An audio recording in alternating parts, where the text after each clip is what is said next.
ଯେତେବେଳେ ଗାଜାରେ ହଜାର ହଜାର ମହିଳା ଆଉ ଶିଶୁଙ୍କର ମୃତ୍ୟୁ ଘଟୁଛି, ହଜାର ହଜାର ଭୋକିଲା ଲୋକଙ୍କର ଭିଡ଼ିଓ ଭାଇରାଲ ହେଉଛି, ସେତେବେଳେ ଇସ୍ରାଏଲକୁ ସମର୍ଥନ କରି ଗାଜାକୁ ଆମେରିକାର ରିଏଲ ଇଷ୍ଟେଟ୍ କରିବା ପାଇଁ ଘୋଷଣା କରିଥିବା ଟ୍ରମ୍ପ ଏବେ ଶାନ୍ତିର କଥା କହୁଛନ୍ତି।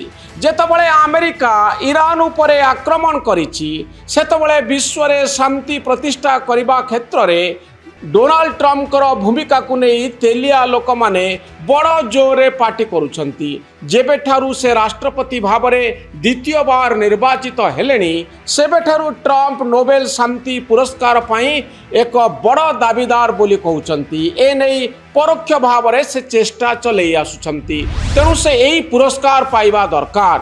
ବିଶ୍ୱରେ 6ଟି ଯୁଦ୍ଧ ଟ୍ରମ୍ପ ରୋକିଛନ୍ତି ବୋଲି ଅନେକ ଇଣ୍ଟରଭ୍ୟୁରେ ଦାବି କରୁଛନ୍ତି।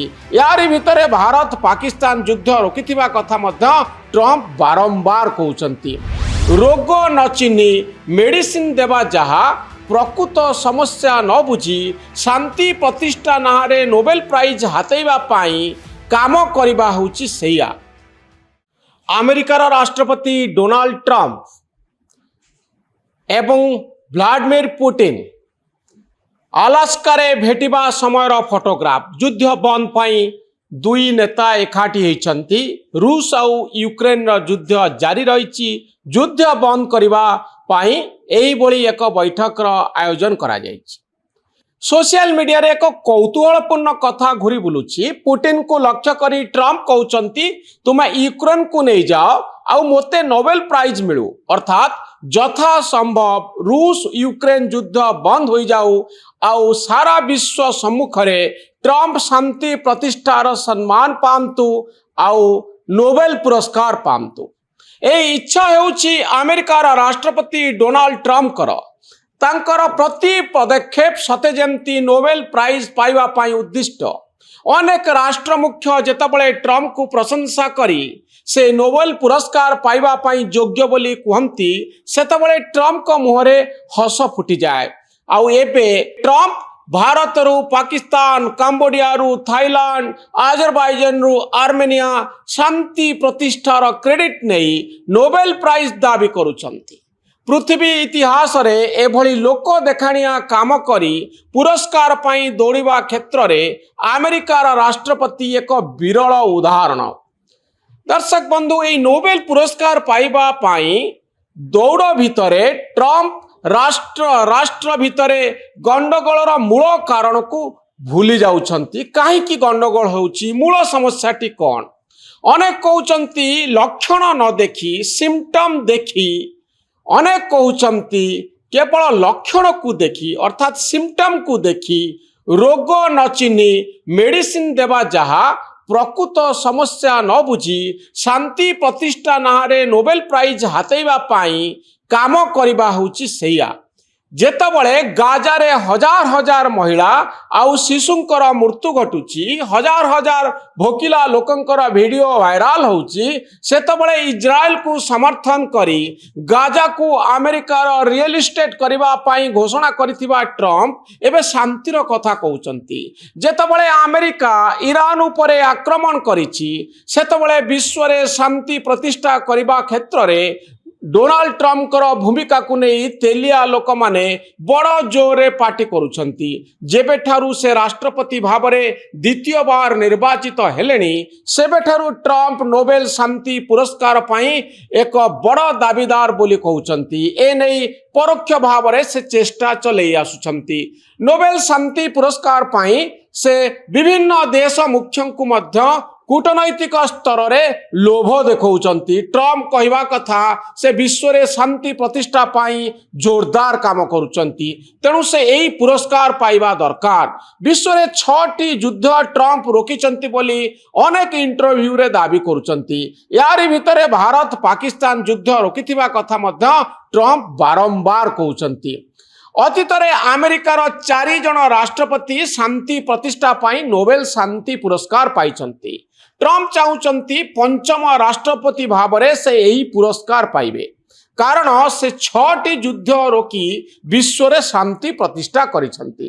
ନୋବେଲ ଶାନ୍ତି ପୁରସ୍କାର ଏପର୍ଯ୍ୟନ୍ତ 4 ଜଣ ଆମେରିକୀୟ ରାଷ୍ଟ୍ରପତିଙ୍କୁ ପ୍ରଦାନ କରାଯାଇଛି। ସେମାନେ ହେଉଛନ୍ତି ପୂର୍ବତନ ରାଷ୍ଟ୍ରପତି ବାରାକ ଓବାମା। ଓବାମା 2009ରୁ 2017 ପର୍ଯ୍ୟନ୍ତ ରାଷ୍ଟ୍ରପତି ଥିଲେ।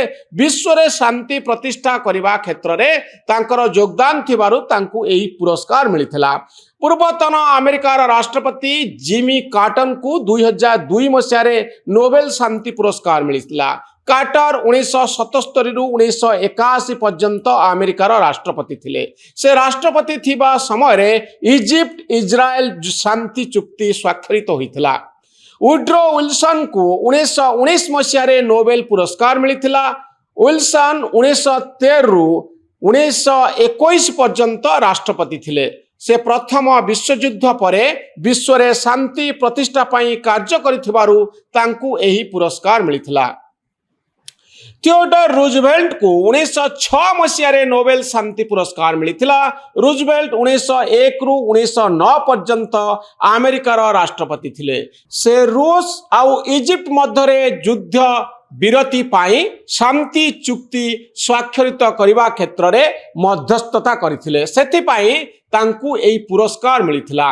ବିଶ୍ୱରେ ଯୁଦ୍ଧ ରୋକିଥିବାରୁ ଶାନ୍ତି ଚୁକ୍ତି କରିଥିବାରୁ ଏହି 4 ଜଣ ଆମେରିକାର ରାଷ୍ଟ୍ରପତି ଅତୀତରେ ନୋବେଲ ଶାନ୍ତି ପୁରସ୍କାର ପାଇଛନ୍ତି।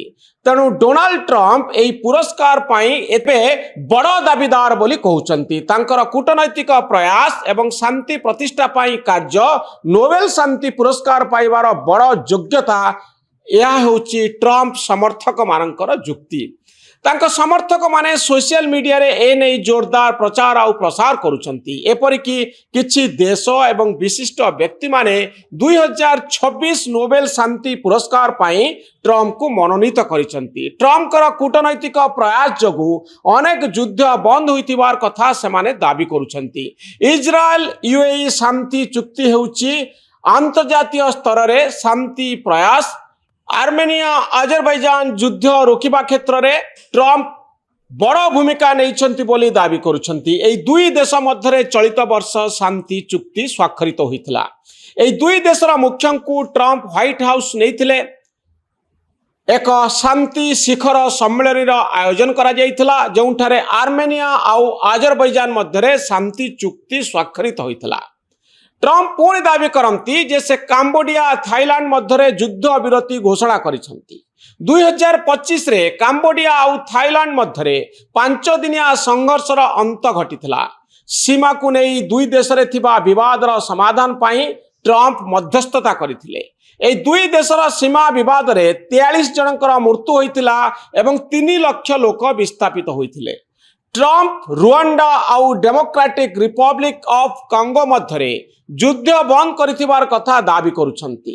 ଏହି 2 ଦେଶ ମଧ୍ୟରେ ଦଶନ୍ଧି ଧରି ଯୁଦ୍ଧ ଚାଲି ଆସୁଥିଲା। ସଂଘର୍ଷର ଅନ୍ତ ଘଟିଲା। ଟ୍ରମ୍ପଙ୍କର ବଡ଼ ଭୂମିକା ଥିଲା ଏହି ଘଟଣାରେ ବୋଲି ତାଙ୍କ ପ୍ରଶଂସକମାନେ କୁହନ୍ତି ଆଉ ଟ୍ରମ୍ପ ନିଜେ ମଧ୍ୟ କୁହନ୍ତି। ଏହି 2 ଦେଶ ମଧ୍ୟରେ ଶାନ୍ତି ଚୁକ୍ତି କରି କଙ୍ଗୋର ଖଣିଜ ସମ୍ପଦ ଉତ୍ପାଦନରେ ଆମେରିକା ସାହାଯ୍ୟ କରୁଥିବାର ଟ୍ରମ୍ପ ଦାବି କରିଆସୁଛନ୍ତି। ଇସ୍ରାଏଲ ଇରାନ ଯୁଦ୍ଧ ବିରତି ଚୁକ୍ତି ଟ୍ରମ୍ପ କରିଥିବାର କଥା ଦାବି କରନ୍ତି। ଏହି 2 ଦେଶ ମଧ୍ୟରେ ଭୟଙ୍କର ଯୁଦ୍ଧ ହୋଇଥିଲେ ହଜାର ହଜାର ସାଧାରଣ ନାଗରିକଙ୍କର ମୃତ୍ୟୁ ହୋଇଥାନ୍ତା। ଇରାନ ଇସ୍ରାଏଲ ଯୁଦ୍ଧ ବିରତି ପାଇଁ ଟ୍ରମ୍ପଙ୍କର ବଡ଼ ଭୂମିକା ଥିବା କଥା ସେ କୁହନ୍ତି। ବିଶେଷ କରି ଇସ୍ରାଏଲ ଆଉ ଇରାନ ମଧ୍ୟରେ ଯୁଦ୍ଧ ବିରତିକୁ ନେଇ ଟ୍ରମ୍ପଙ୍କର ନିଜ ଦଳର ସାଂସଦମାନେ ତାଙ୍କୁ ଆମେରିକାରେ ଅଧିକ ପ୍ରଶଂସା କରୁଛନ୍ତି। ଚୁକ୍ତିରେ ଟ୍ରମ୍ପଙ୍କର ଭୂମିକାକୁ କେତେକ ଆମେରିକୀୟ ସାଂସଦ ପ୍ରଶଂସା କରୁଛନ୍ତି। ପାକିସ୍ତାନ ଭାରତ ମଧ୍ୟରେ ଯୁଦ୍ଧ ବିରତି ପାଇଁ ଟ୍ରମ୍ପ ମଧ୍ୟ ବାରମ୍ବାର ଘୋଷଣା କରୁଛନ୍ତି। ଅବଶ୍ୟ ଏହି ଯୁଦ୍ଧ ବିରତିରେ ଟ୍ରମ୍ପଙ୍କର କିଛି ଅବଦାନ ନଥିବା କଥା ଭାରତ ବାରମ୍ବାର କହୁଛି। ଭାରତର ପ୍ରଧାନମନ୍ତ୍ରୀ ନରେନ୍ଦ୍ର ମୋଦି ସ୍ୱୀକାର କରୁନାହାନ୍ତି ଯେ ଟ୍ରମ୍ପଙ୍କର ମଧ୍ୟସ୍ଥତା ଯୋଗୁଁ ଯୁଦ୍ଧ ବିରତି ଘଟିଲା, ଯାହା ଟ୍ରମ୍ପକୁ ଦୁଃଖ ଦେଇଛି। ଯୋଉଥିପାଇଁ 50% ଟ୍ୟାରିଫ କଥା ଟ୍ରମ୍ପ କହୁଛନ୍ତି ବୋଲି ଅନେକ କୁହନ୍ତି। କିନ୍ତୁ ପାକିସ୍ତାନ ଟ୍ରମ୍ପଙ୍କର ଦାବି ମାନିବା ସହ ଟ୍ରମ୍ପକୁ ନୋବେଲ ପୁରସ୍କାର ପ୍ରଦାନ କରାଯିବା ପାଇଁ ଘୋଷଣା କରିଛି। ପାକିସ୍ତାନ ଅର୍ଥାତ୍ ट्रंप हेउचंती नोबेल पुरस्कार पाई योग्य व्यक्ति एक कथा पाकिस्तान कहूची। पाकिस्तान प्रधानमंत्री शहबाज शरीफ एवं सेना मुख्य आसिम मुनीर ट्रंप को बेस प्रशंसा करुछंती। ट्रंप को कथारे राजी होई पांचटी देश ट्रंप को नोबेल शांति पुरस्कार पाई समर्थन करिछंती। सेमानंक मध्यरे इज्राएल प्रधानमंत्री बेंजामिन नेतान्याहू जुलाई 2025 रे ट्रंप को मनोनीत करी नोबेल कमिटी को एक पत्र प्रदान करिछंती। काम्बोडियार प्रधानमंत्री हुन मानेट काम्बोडिया थाईलैंड युद्ध विरति पाई ट्रंप राष्ट्रनीति को प्रशंसा करी नोबेल कमिटी को प्रशंसा पत्र पठाइछंती। पाकिस्तान प्रधानमंत्री मई 2025 रे भारत और पाकिस्तान मध्य एक युद्ध विरति पाई नोबेल कमिटी को एक पत्र प्रदान करिछंती। राष्ट्रपति डोनाल्ड ट्रंप एई शांति पुरस्कार पाइबा पाई योग्य बोली मत रखिछि पाकिस्तान और पाकिस्तान प्रधानमंत्री एथि पाई चिठी लिखिछंती। आर्मेनिया प्रधानमंत्री आजरबाइजान राष्ट्रपति आर्मेनिया ट्रंप को एमाने समस्ते ट्रंप को समर्थन करुछंती। रुआंडार वैदेशिक मंत्री ए मध्य समर्थन करुछंती डोनाल्ड ट्रंप को। सही पड़ी गाबोन राष्ट्रपति से ट्रंप को समर्थन करुछंती जे ट्रंप नोबेल पुरस्कार पांतु। अमेरिका सांसद माने मध्य ट्रंप को नोबेल शांति पुरस्कार पाइबा पाई दाबी करुछंती। सांसद का मध्यरे अनेक सांसद अछंती जो माने ट्रंप कर दृढ़ समर्थक। ट्रंप एवं तांकर समर्थक माने दाबी करुछंती जे से विश्वव्यापी शांति प्रतिष्ठा रे बड़ भूमिका नेउछंती। ट्रंप कर व्हाइट हाउस मुखपात्र कैरोलिन लेविट कहते ट्रंप को नोबेल शांति पुरस्कार प्रदान करबा पाई समय आसी जाइछि।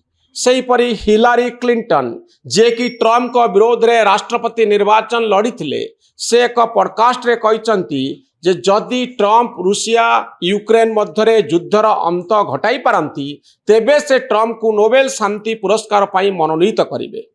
तेबे पुरस्कार मिलिबो कि नाही ताहा समय कहिबो, किंतु ट्रंप कर पुरस्कार पाइबा पाई केते व्याकुलता रहिछि ताहा एबे स्पष्ट होइछि। केवल ट्रंप नुहंती तांकर समर्थक मने मध्य तांको सहित लागिछंती जे नोबेल पुरस्कार मिलु। सारा पृथ्वी रे पुरस्कार पाइबा पाई एभली व्याकुलता देखैबा बोधुए एक विरल घटना। आउ डोनाल्ड ट्रंप का भली जने व्यक्तित्व जे नोबेल पुरस्कार पछरे एभली दौड़ीबे एकथा केही केबे अनुमान करि पारु नाहंती। आमे जेतबळे आम चारिपाख दुनिया रे जणे किए पुरस्कार पांती आमे सबुबळे कहि थाउ जे ए पुरस्कार तांकु केमिति मिलिला, किछि धराधरी करि नाहंती। तो डोनाल्ड ट्रंप कर कथा देखंतु जे पुरस्कार पाई काम करुछंती, जहांकर काम पाई पुरस्कार मिलिबा दरकार ताहा बड़ कथा नुहे।